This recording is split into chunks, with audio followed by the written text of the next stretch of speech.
Fala galera, estamos aqui para mais um episódio do nosso podcast. Samir Turcão trouxe mais algumas questões aqui para poder estar abordando com vocês.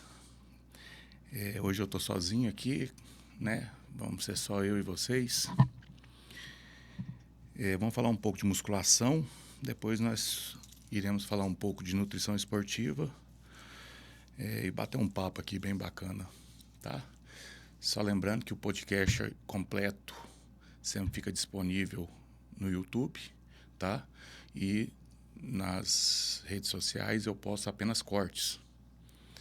Então, talvez alguém que não entenda direito o que foi abordado ali naqueles cortes, antes de criticar e fazer um comentário inoportuno, vai lá, dá uma ida lá no podcast, assiste ele na íntegra, ver o assunto que foi abordado, tá bom? Tamo junto. Treino para hipertrofia, o que realmente importa? Então, treino para hipertrofia importa uma boa periodização para haver um descanso, para que esse músculo tenha uma recuperação, né? A divisão de treino, né? Para você não exagerar, não sobrecarregar muito e saber dar o estímulo certo. Consciência corporal é o mais importante, né?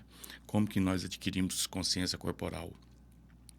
É um momento que você está fazendo ali talvez muito rápido, utilizando vários grupos musculares, e o professor chega ali e fala, calma, dá uma segurada, faz mais devagar, faz uma movimentação para você sentir o músculo está sendo trabalhado, respira junto com o movimento. Isso é um dos primeiros pontos para você começar a sentir aquele músculo-alvo, né? E aí outros detalhes é ajuste na execução, né? Nem sempre é só amplitude, nem sempre é só carga, né? Principalmente falando de hipertrofia hoje, já saiu vários estudos que nos mostram que para hipertrofia não é tanta carga, e sim estratégias, métodos de treino, né? Para a gente fazer aquele músculo chegar à exaustão. Então, não necessariamente chegar à exaustão por um excesso de carga, e sim chegar à exaustão na falha, porque é a falha que vai proporcionar o rompimento ali das fibras musculares para, na reconstituição delas, ter o aumento do volume, né? Então, o que realmente importa é você ter a consciência de usar alguns métodos, né? Não exagerar na carga, porque se você exagerar na carga, você vai roubar muito e vai acabar não jogando o estímulo certo no músculo certo, né? É o que a gente sempre fala, rouba mais do que faz o músculo que está sendo trabalhado naquele momento. Aí vem aqui, diferença entre treino de força e estética. Então, para o treino para estética, sempre a gente usamos a hipertrofia, independente do momento, né? Se for para ganho de massa, se for para definição, se for bulk, se for off, independente, né? Sempre será hipertrofia. O que muda é a dieta, e nesse caso. Então, se eu mudo a dieta, a única coisa que vai alterar é que talvez eu vou consumir menos carboidrato, eu vou ter menos força, então eu vou diminuir um pouco da carga. Mas o treino é o mesmo. É hipertrofia, é métodos, é tudo da mesma forma. O que vai ponderar aí a questão de aumento de volume, melhor dos cortes, é a estratégia da dieta. Para a estética sempre será hipertrofia, né? Agora, já treino de força, não. Treino de força é diferente. Treino de força é onde você aumenta o vetor força e resistência do seu corpo. Como que eu faço isso? Testando os meus RM, minhas repetições máximas. Então, se eu quero aumentar minha força, eu vou trabalhar grupos musculares maiores, e vou fazer um treino de força, trabalhando minha repetição máxima, com um descanso maior, com cargas altas. Aí é treino de força. Geralmente eu faço poucas repetições, RM são mais baixos, começa aí com 10, 12 e vai abaixando para 8, 5, 3, 1, né? Porque eu quero trabalhar a minha força, eu quero a melhora da minha força. E nem sempre o trabalho de força gera hipertrofia. Então, você pode perceber que tem muitas pessoas que têm muita força, porém não tem volume muscular. Tem muito atleta que tem muita força e não tem volume muscular. E por isso que nem sempre na hipertrofia você pegar excesso de carga vai dizer que vai gerar uma hipertrofia. Então, na hipertrofia é melhor você utilizar métodos, né, um hash pause, drop set, biset e etc., do que você ficar excedendo carga. Porque o treino de força são para outras vertentes. Perfeito? Agora, o treino de força já não tem muito mimimi, não tem muita variação, não tem muito o que fazer. É trabalhar ali os grandes grupos musculares, né? Principalmente multiarticulares, e trabalhar carga, parceiro. É de 3 a 5 minutos de intervalo, aí sim é um intervalo maior. O pessoal briga comigo, mas eu sempre falo que treino de hipertrofia é de 45 a 1 minuto e 20 no máximo descanso, não tem que passar disso. Só se você estiver fazendo um treino de inferiores e pegando uma carga bem alta e você já tem uma consciência e um físico que responde isso, que aqui eu teria que ponderar que seria eu tinha que pontuar que seria um atleta, né, de alto nível. Aí sim, aí o cara põe lá 500 quilos no leg, tá fazendo né, uma super série ali, algo bem.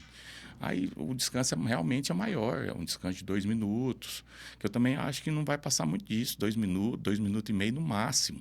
O trabalho de hipertrofia tem que bater mais, né, nesse músculo que está sendo trabalhado. Agora, os meros amadores aí, cara, é 45 minutos e 20 no máximo, um descanso de uma série para outra, para você dar o pump mesmo nesse músculo, tá? Os erros comuns de iniciante na academia. Eu acho que o principal erro do iniciante é se espelhar em atleta, espelhar no cara que está lá na frente, né? E ele não, ele não se respeitar. Ele não entender que ele tem que subir degrau por degrau. Aí ele quer subir de 2 em 2 degrau, 3 em 3 degrau, e eu acho que é isso que dá o principal problema do negócio. Ou o cara acaba se lesionando, ou o cara acaba desistindo, ou o cara acaba desestimulando, ou o cara acaba tendo uma lesão, porque ele não dá tempo de todo o seu corpo acompanhar aquela evolução, tanto ligamentar, quanto tendões, como, né, como consciência corporal, como até muscular mesmo. Então ele não dá o tempo para esse corpo ir se adaptando àquela nova estímulo que ele está dando. E aí ele já quer imediatismo ali, ele já quer fazer uns treinos de avançado, ele já quer fazer um treino pesado, eu vejo muito menino, 15 anos, lá na academia, lá fazendo besteira, excedendo carga, fazendo as coisas sem... Eles não querem respeitar o tempo. Infelizmente, né? Infelizmente, a palavra é essa. Musculação tem que ter paciência. Não adianta, não tem regra, não tem nada que te faz você saltar lá para frente. Não tem. Infelizmente, tem que entender que é constância, disciplina e paciência. Cara, não tem outro. Pode vir quem quiser debater comigo. Não adianta, não adianta. Tudo que você for fazer rápido, vai ter um prejuízo. né? É igual eu sempre bato na tecla aí desse monjalo, desses inibidor de apetite, que as pessoas estão caindo na modinha, né? Estão vendo as pessoas usar e automaticamente querem usar, porque está todo mundo usando e não faz uma avaliação se realmente precisa, não faz uma avaliação corporal se é realmente isso que ele precisa, porque ele fica naquela ansiedade de baixar peso na balança. Então, ele quer passar na frente, ele quer passar o carro na frente dos bois, não tem jeito. Aí a carroça não vai andar, meu parceiro.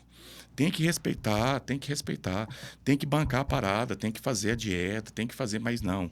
O cara quer sempre ser o sabichão, o espertão, o melhor que o outro. E aí, eu peguei um treino top aqui na internet aqui, de um fisiculturista aqui. Cara, o cara é fisiculturista, o cara é atleta, o cara é preparado, o cara tem. Todo o corpo dele já está preparado para isso. Você não, você nem começou a treinar ainda. Você não tem uma lombar fortalecida, você não tem seus ligamentos ainda fortalecidos, você não tem sua musculatura com a maturação para você fazer esse tipo de treino. Então é ignorância da sua parte fazer uma atitude dessa. Então eu acho que os iniciantes, o principal erro é esse. Quando chega mães e me fala, meu filho tem 15 anos, você acha que eu ponho ele na musculação? Ele está precisando, não sei o quê. Eu sempre aconselho, eu falo, olha, eu prefiro que ele faça o esporte coletivo, porque o esporte coletivo ele é desafiador. Então isso para esse adolescente de 15 anos é bom, entendeu? E esse desafio gera não cair na rotina, não cair no monótono. Musculação não, musculação tem que ter paciência, é monótono. Aí acaba que ele vai e vê ele com aquele pezinho e vê o amiguinho do lado com um pezinho maior e ele já quer arriscar aquele peso, aquilo lá pode vir a dar uma lesão nele. Então eu sempre falo, tenta primeiro o coletivo, tenta um esporte, tenta um esporte coletivo para esse seu filho, ou mesmo que não seja coletivo, seja individual, mas seja, por exemplo, uma luta, algo do tipo, que vai ter mais pessoas ali para desafiar ele a ir para frente, a seguir, né? Do que a musculação, porque a musculação realmente ela é chata, não tem outra palavra. Ela é monótona, é repetitivo, né? Eu falei isso muito pro meu filho quando ele foi começar a fazer, mas eu acho que ele já viver, eu e a mãe dele, né, praticando, eu praticando muito tempo. Então, assim, ele já foi sabendo como seria e acabou que ele gostou. Então, isso foi muito bom. Né? E eu sempre falava para ele, vai devagar, respeita seus limites, não adianta você ter pressa. E ele foi entendendo isso e deu muito certo, né? Mas nem todos acontece isso, né? Então, eu sempre falo, o adolescente, coloca ele primeiro num esporte coletivo.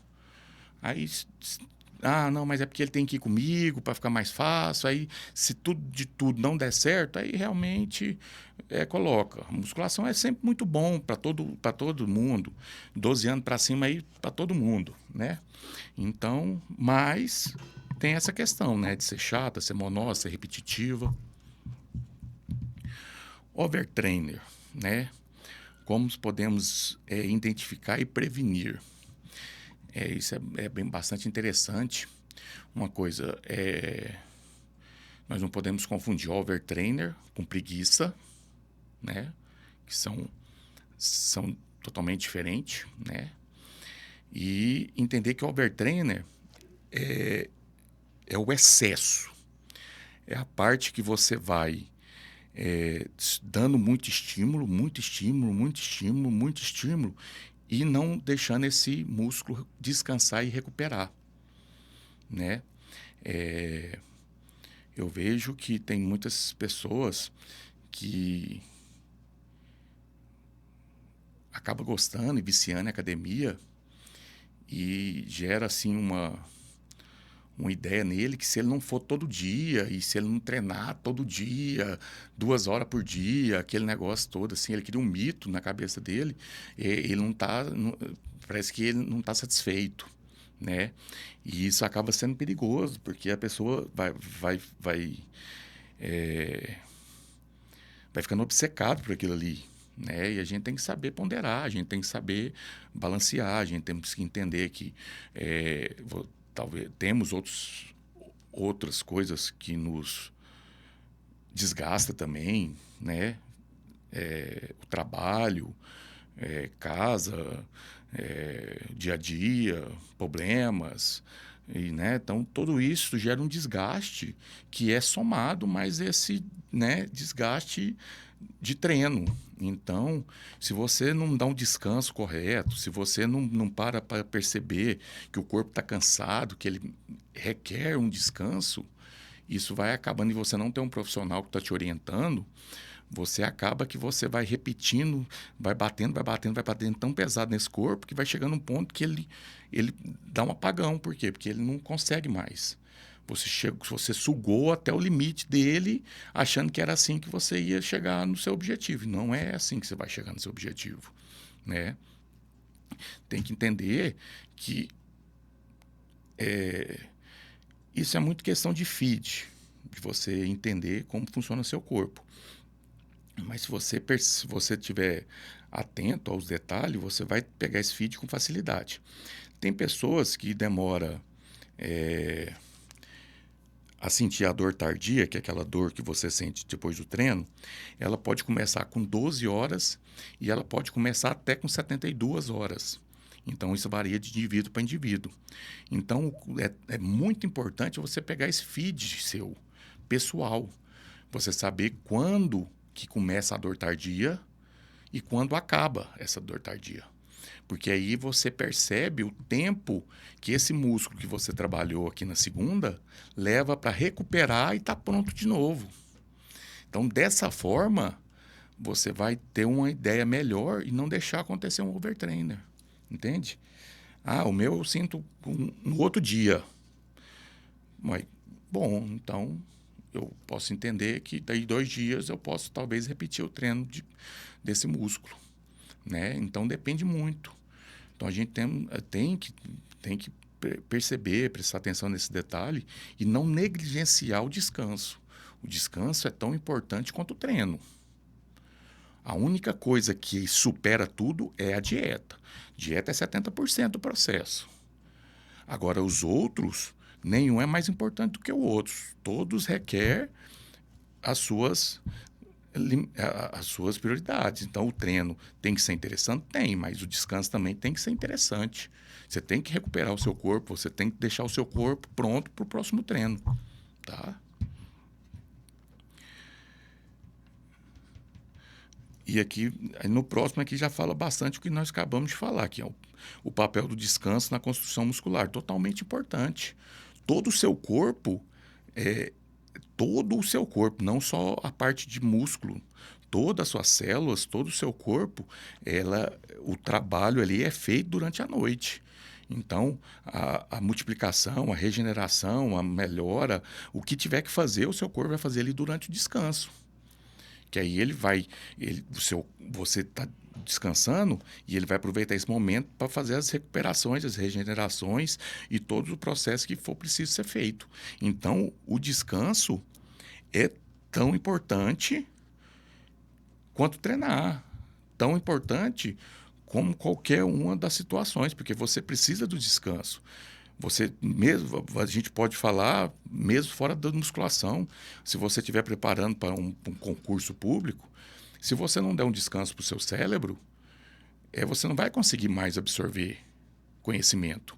Não adianta você ficar ali 24 horas, 48 horas, lendo, estudando, que vai chegar um ponto que se você não der um descanso para as células recuperar, para os seus neurônios captar aquilo ali, né, para fazer toda aquela absorção, e você descansar, recuperar, consumir um carboidrato para mandar energia para esse cérebro, para você poder voltar ali para os seus estudos e continuar absorvendo informação, você vai estar estudando em vão.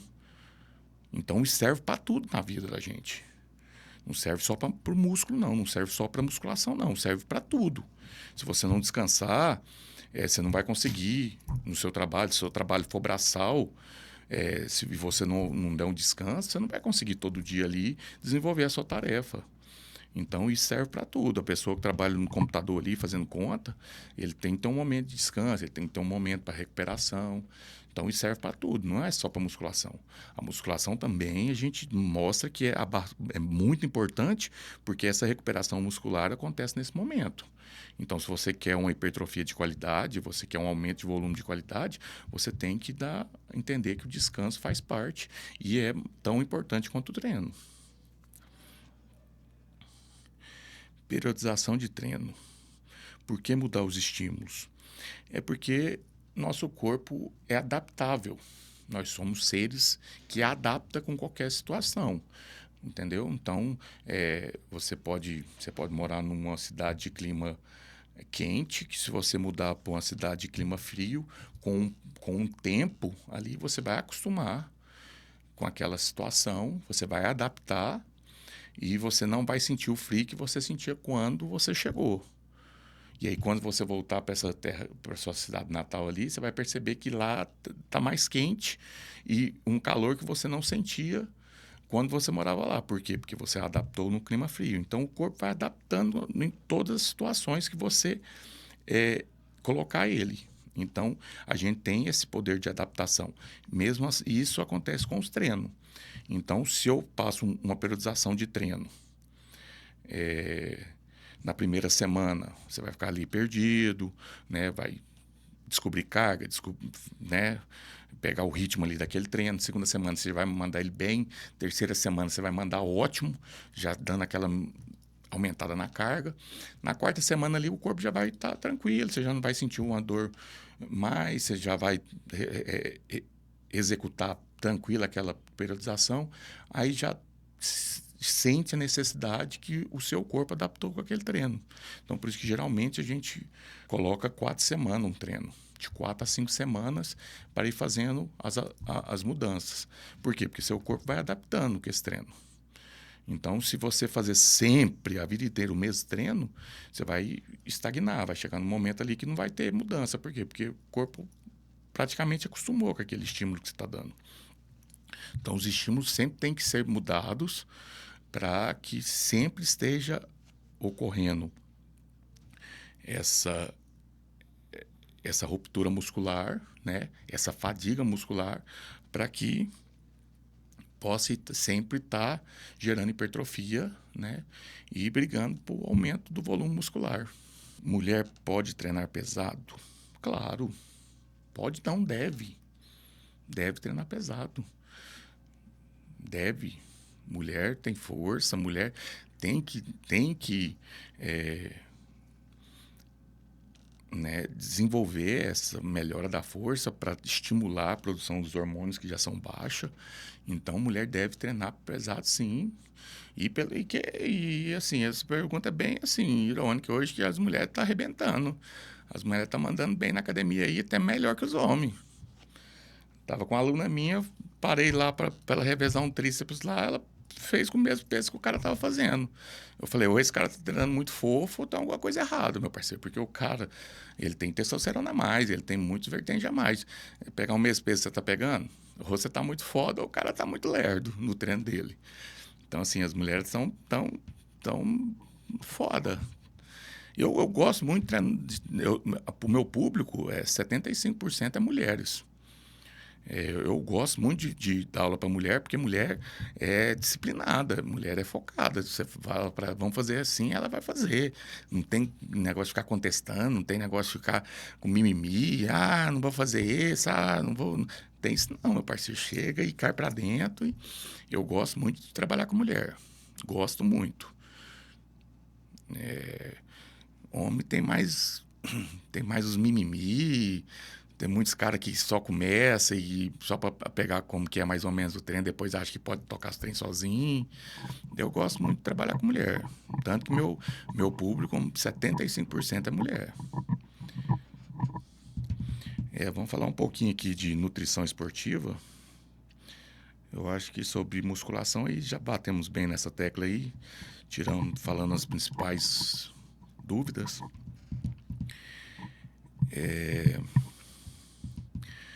Proteína.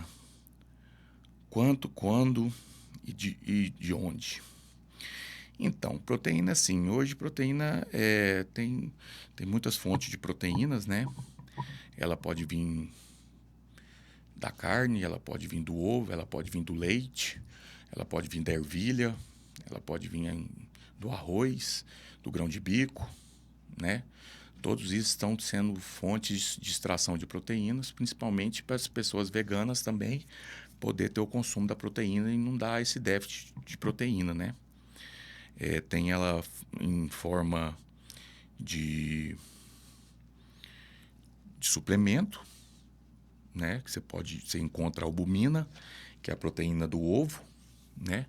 Que é uma proteína de absorção lenta. Você encontra o whey protein, que é a proteína vindo do soro do leite, que é a mais comum que as pessoas encontram, que é uma proteína de absorção mais rápida. Aí tem ela concentrada, isolada e hidrolisada, né? Concentrada ela tem um pouco mais de carboidrato, então quando tem adição de carboidrato o custo dela sai um pouco mais barato. A isolada é porque ela é pura, é só proteína, muito pouco carboidrato, né? E a hidrolisada para aqueles alguns em específico. Tem algumas pessoas que têm intolerância à lactose que essa hidrolisada ainda entra muito bem. Então ela é particular para algumas pessoas, né, em especial. E aí entra essas que são tem da carne, né? Tem a proteína da carne também em forma de suplemento e tem as duas outras que são de ervilha e de arroz. Essas são para as pessoas que são veganas. Então, essas você encontra tudo em forma de suplemento, né? E aí tem a de origem sólida, né? Que a gente põe na alimentação, na dieta, né? Que é as carnes, né? Carne, peixe, frango, ovos. E aí tem os lácteos, né? Que vem bastante proteína, né? Queijos e etc. Né? Então são essas as principais fontes. E aí a gente monta a dieta da pessoa utilizando elas nos horários, né, corretos. Se, por exemplo, se a pessoa vai para um jejum ou vem de um jejum, geralmente de manhã ou a última refeição, que nós chamamos de colação, talvez é interessante colocar uma albumina ou o ovo, né? Proteína do ovo, que é uma proteína de absorção lenta. Porque já que essa pessoa vai entrar em uma situação de jejum, ficar um tempo sem comer, sem se alimentar, é interessante que a gente coloque uma proteína de absorção lenta, né? Se for uma refeição pré-treino, aí já é interessante colocar, se for sólida, você tem que dar aí umas 2 horas de intervalo para o treino, para o seu sistema digestivo conseguir fazer a digestão e jogar para o seu intestino delgado para começar a absorver os nutrientes. Então, não adianta você comer 10 minutos, meia hora antes do treino, que não vai ser feito isso. E aí vai gerar uma situação desconfortável, porque é tudo no nosso corpo, vai sangue para poder fazer aquele devido órgão, ou músculo, ou célula trabalhar. Então, se eu vou começar a fazer... Até onde entrava, que a mãe da gente falava que a gente terminou de comer, a gente não podia nadar, ou não podia jogar uma bola, fazer alguma coisa. O porquê disso? Porque quando eu acabo de comer, eu estou fazendo a digestão. Então, eu vou ficar, né, em descanso, parado, e o corpo vai concentrar todo o sangue ali, né, no estômago para ajudar esse processo digestivo, para agilizar esse negócio e fazer o início dessa digestão. Se eu movimento os meus músculos, o corpo entende que eu não posso cair, que eu tenho que responder esses estímulos que eu estou dando. Se eu estou correndo ou algo do tipo, então o corpo entende que eu tenho que continuar para não falhar esse músculo e, né, dar um prejuízo. Aí ele para com o processo digestivo, manda esse sangue para esses músculos para bombear e fazer todo o processo, né, de contração e relaxamento desse músculo para você desenvolver essas atribuições. Nesse momento que parou a digestão, começa a vir em você aquele mal-estar e aquele embrulho no estômago ali. É o estômago avisando que tem um alimento ali parado e que precisa de digestão. Então, ele está dizendo que você precisa entrar no processo de repouso para que o sangue volte para ali para fazer o processo digestivo. Então, é isso mais ou menos o que era falado. Então, se você acaba de comer e vai lá para o seu treino, isso não vai dar bom. Porque na hora que você começa a, né, treinar, você vai precisar parar a digestão. Aí você vai sentir o mal-estar, vai sentir o estômago embrulhando. E aí, na hora que você exceder a força, por intensidade, esse alimento vai voltar. Ele não vai conseguir ter sangue suficiente para manter ali no estômago. Aí ele vai voltar. Aí vai dar todo o desconforto, você vomitar, aquele negócio todo, passar, né? Então, para evitar isso, a gente tem que respeitar os limites do corpo. Então, se vai fazer uma alimentação sólida pré-treino, é 2 horas. 2 horas antes do treino. Ah, eu vou fazer uma refeição líquida. Ah, não. Então, se já com uma refeição líquida, com whey, etc, etc, aí pode ser 1 hora antes do treino. Perfeito? Então, tudo depende da proteína, né? Porque eu vou colocar uma proteína de absorção rápida, eu vou colocar um carboidrato de absorção mais rápida e vou fazer uma mistura ali para mim comer 1 hora antes. Perfeito. Ah, eu vou colocar sólida. Então, eu vou colocar sólida, o mesmo tipo de absorção. É uma proteína que é mais rápido de absorver e um carboidrato que é mais rápido. Entende? E vou tentar não colocar gordura nessa comida, nessa alimentação. Porque se eu coloco a gordura, eu faço com que a digestão ainda fique um pouco mais lenta.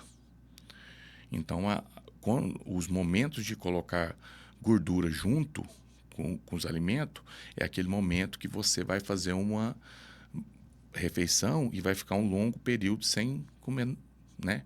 Então, por exemplo, você almoçou, aí nesse almoço seu é interessante ter carboidrato, proteína e gordura,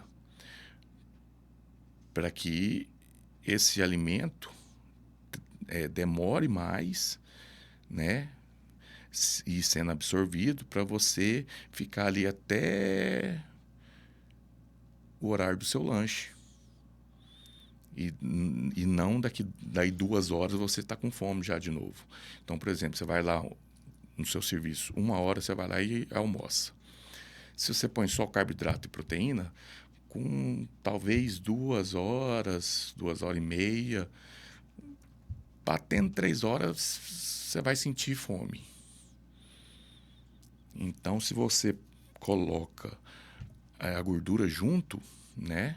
Gordura boa, claro, junto com essa refeição, talvez nós conseguimos adiar ela para 4 horas, 4 horas e meia, 5 horas, que aí já é o horário do seu lanche ali, que você já consegue ter um novo intervalo para fazer o seu lanche. Entende? Então, isso são estratégias que nós usamos na nutrição. Então, por isso que nós fazemos uma anamnese para saber o horário de treino, horário das suas refeições, para nós fazermos estratégia. Ah, você consegue comer tal hora antes do seu treino? Para saber se eu coloco um pré-treino líquido ou um pré-treino sólido, entendeu? Então, é tudo assim que funciona. Por isso que nós temos que fazer uma anamnese e montar a dieta individualizada, porque essa dieta é para aquele indivíduo que passou os seus horários, passou, né, eu trabalho de tal hora, eu treino tal hora, eu tenho esses horários aqui que dá para fazer as refeições, e aí nós vamos montar em cima desse prospecto ali que foi conversado. entende? É assim que se monta essa dieta. Então, tem o horário certo de pôr proteína, tem o horário certo de pôr gordura, tem o horário certo de colocar o carboidrato. Então, é tudo, né? A manipulação de uma dieta vem todos esses fatores. Suplementos. O que vale a pena e o que é só marketing. Então, eu não gosto muito de entrar nesse mérito, né? De denigrir ou falar que não vale a pena. Mas eu tenho os que eu prefiro de fazer indicação, né? Eu gosto muito do básico e não saio muito do básico. Então, eu não sou esse cara que fica passando essas novidades aí. Chegou um suplemento aqui, que é isso, que é isso, aquilo, aquilo.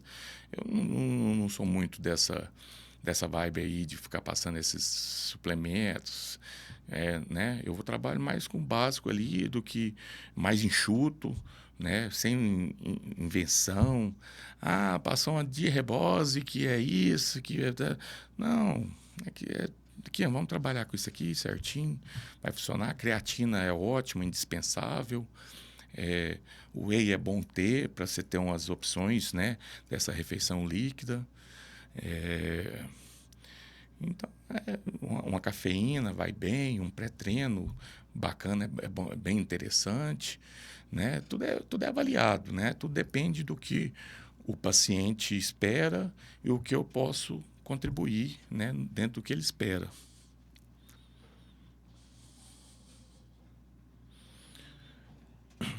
Comer antes ou depois do treino? Essa questão assim é muito interessante. Estrategicamente, tem que comer antes e depois, né? Eu tenho que fazer uma refeição pré-treino e eu tenho que fazer uma refeição pós-treino. Agora, isso tudo vai depender da rotina do paciente, né? A rotina desse paciente.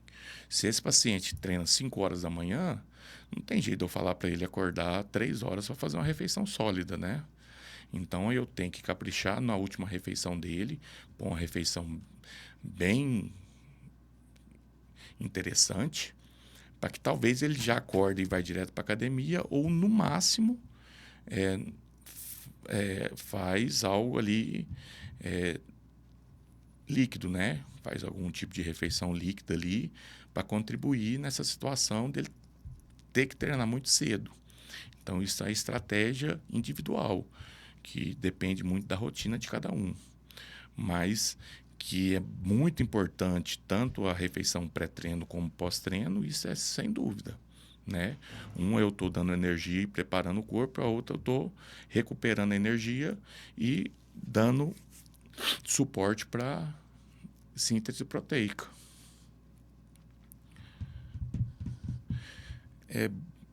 Book e cult. Estratégia, erros e mitos. Eu acho que é muito... eu acho que esse é um assunto que é muito hilário, porque eu acho que isso é feito para atleta. Percebe? Eu acho que isso é feito para atleta. Eu acho que a pessoa, né, que não é atleta, ela não quer ficar embaçando e secando demais, ela não quer pagar esses preços, né? Eu acho que ela quer ir mais, né, linear ali. Então, eu acho que não vem a esse extremismo de ter que fazer um book, né, e depois fazer um cut, né? Eu acho que não tem essa necessidade desse sofrimento. Uma hora ter que comer demais, outra hora ter que comer nada. Então, assim, eu acho que isso é uma particularidade do atleta, né, que pratica o fisiculturismo. A pessoa normal ali, que almeja um shape bacana, eu acho que ele não precisa dessa extremidade, né? Eu acho que nós temos que trabalhar a composição corporal dele e tem as estratégias de trabalhar a composição corporal sem ter que ou pôr ele para comer demais, né, ou pôr ele para comer de menos e fazendo essa situação a cada 4 meses, né, 2 meses alto, 3 meses 2 meses book, 3 meses cut. Eu acho que não tem necessidade de uma pessoa normal ficar nesse sofrimento. Que comer demais é difícil, não comer é difícil. Então, assim, eu acho que hoje a gente tem muitas estratégias que não tem mais essa necessidade de especificar. Ah, eu estou em book, estou crescendo. Não, pô. Eu acho que a gente sempre vai trabalhar ali com a quantidade de proteína interessante para você estar sempre, né, contribuindo na sua síntese proteica.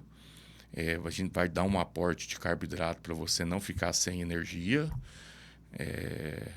Mas aí a gente vai trabalhar um déficit calórico, um superávit, mas sem muito exagero, para não ter aquela necessidade de sofrer. Nossa, subiu demais, caloria lá em cima, embaça tudo. Ah, não, agora a caloria lá embaixo. Então, assim, eu acho que foi desenvolvido pelos fisiculturistas e isso é particularidade deles. Agora sim, ó, dieta flexível versus dieta restrita. Aí já é uma particularidade das pessoas normais, né?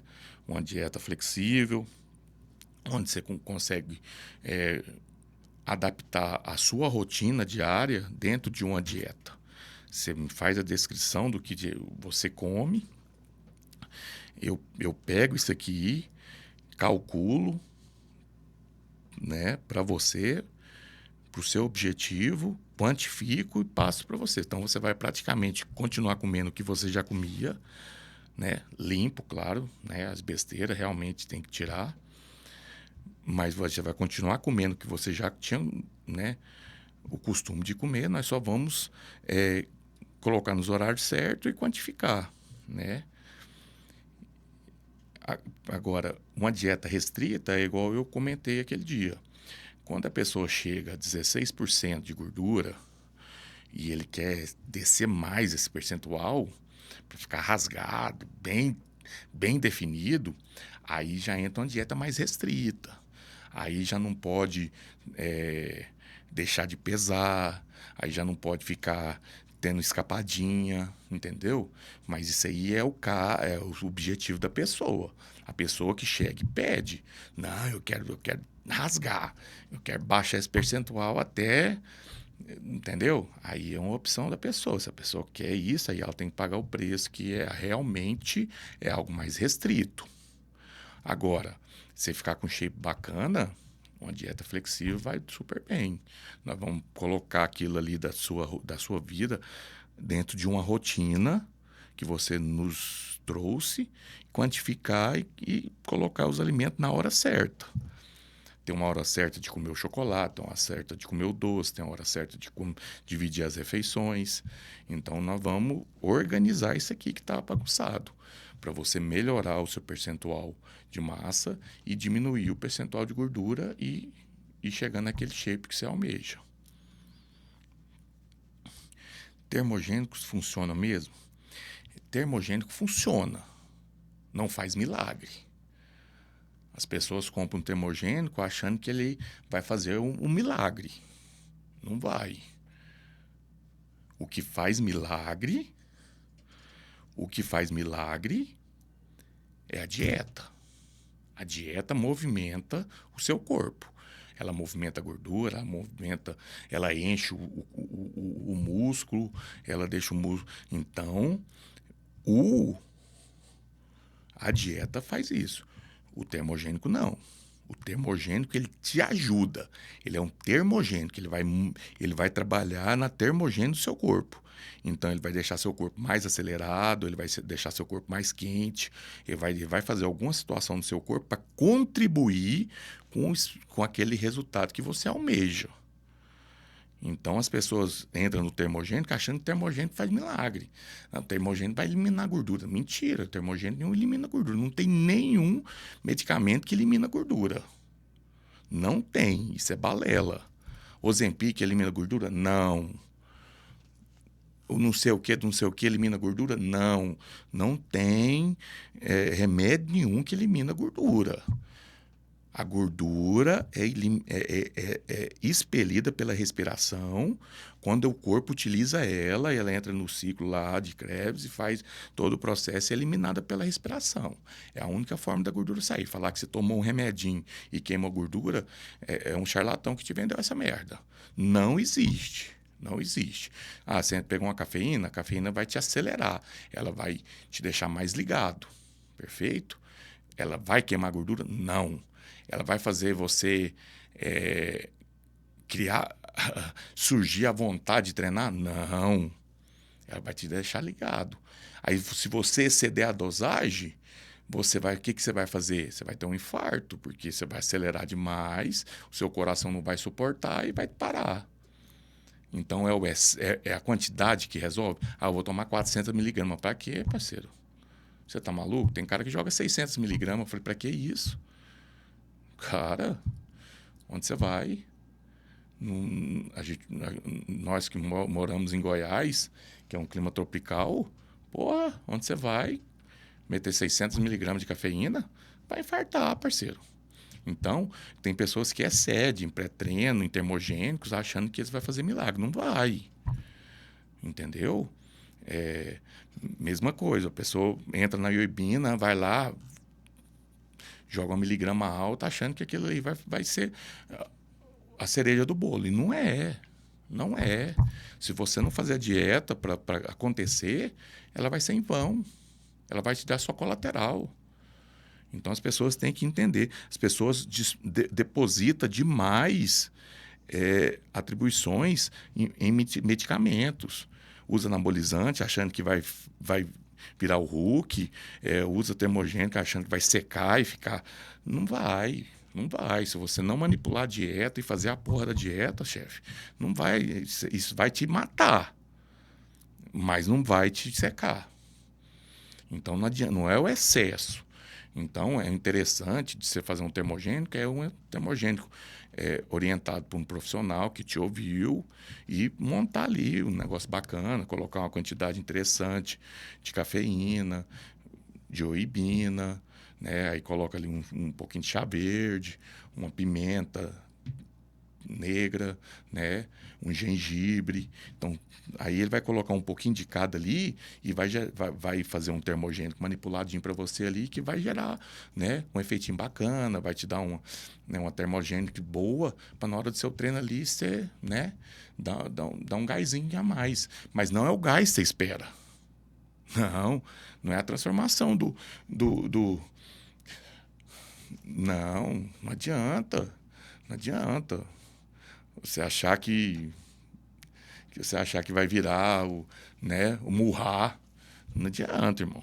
Ele vai te dar um auxílio. Um auxílio. Nada mais. Vamos falar só mais um aqui, para a gente estar fechando esse podcast. Carboidratos são vilão. E esse é muito bom. Carboidrato não é vilão, né? É a má utilização do carboidrato que se torna vilão. Comer carboidrato à noite engorda? Não. O que te engordou comendo carboidrato à noite, porque o carboidrato que você usava à noite era o sanduíche, era a pizza, era, né? Esses carboidratos, né? Esses alimentos, sim, ricos em caloria. Então, falar que o arroz, feijão e carne à noite vai te engordar, isso é mentira. Pelo contrário, você vai acordar mais seco. Na hora que você pegar o caminho das pedras, você vai acordar mais seco, porque você vai jogar o nutriente certo. Agora, se você comer a besteira, não. Se você comer errado, o carboidrato branco, o carboidrato, né, exceder no açúcar, exceder nos carboidratos aí que não é interessante, vai se tornar um vilão, porque você está comendo na hora errada. Por que hora errada? Porque você vai comer algo muito calórico num horário que você vai dormir. Aí você não vai conseguir fazer suas recuperação, que você tem que fazer celular, muscular e etc. Porque tá uma bomba calórica ali dentro do seu estômago e o seu corpo gastando tudo que tem para dissolver aquela bomba calórica que você jogou ali dentro. Então você comeu na hora errada, a coisa errada, e aí você vem pôr culpa no carboidrato. Não, a culpa não é do carboidrato, a culpa é sua que você não sabe comer. Vai lá e fez a merda e põe a culpa no carboidrato. Aí você tem que assumir a sua culpa. Você que comeu errado. Então, se você passar a comer certo, carboidrato nenhum à noite engorda. Pelo contrário. Certo? Então é isso. Vamos estar aqui encerrando mais um podcast. Novamente lembrando que toda semana nós gravamos um episódio. Ele vai ao ar toda quarta-feira, às 19 horas, lá no YouTube, na íntegra. E no decorrer da semana nós vamos fazendo postagem de alguns cortes que achamos interessante, a equipe do marketing ela achou interessante, e nós vamos fazendo as postagens. Lembrando novamente que se você não concordou com aquele corte ali, vai lá no podcast, assiste ele na íntegra, vê o que foi abordado. E aí, se realmente você não concordar, aí você vai lá e faz um comentário. Não faz crítica. Não tem ninguém melhor que ninguém para poder criticar o outro. Mas um comentário, sim. Um comentário é sempre bem-vindo. Você não tem que concordar comigo.